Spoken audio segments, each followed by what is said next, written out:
آج کا ٹاپک ہے ماحول میں نمی کی صورتیں یعنی forms of moisture in the environment.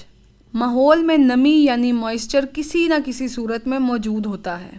دھند یعنی فوگ، شبنم یعنی ڈیو، بادل یعنی کلاؤڈز، پہاڑوں پر موجود برف یعنی سنو فالنگ، اور کوہر یعنی ہیز وغیرہ۔ آئیے ماحول میں نمی کی صورتوں کو تفصیل سے جانیں۔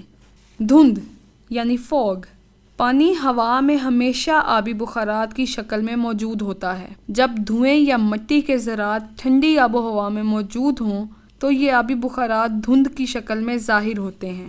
شبنم یعنی ڈیو، صبح کے وقت پر درجہ حرارت گرتا ہے تو ہوا میں موجود آبی بخارات اکٹھے ہو کر پانی کے چھوٹے چھوٹے قطرے بناتے ہیں۔ یہ پانی کے چھوٹے چھوٹے قطرے پتوں اور پھولوں پر شبنم کی شکل میں دیکھے جا سکتے ہیں۔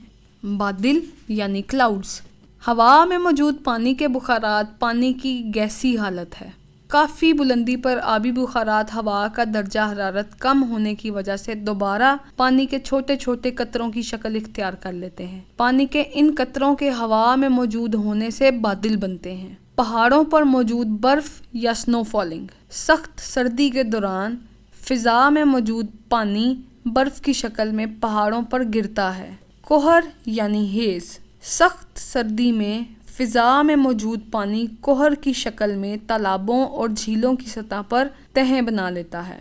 مزید ویڈیوز کے لیے لاگ ان کریں ہماری ویب سائٹ www.pen.org.pk۔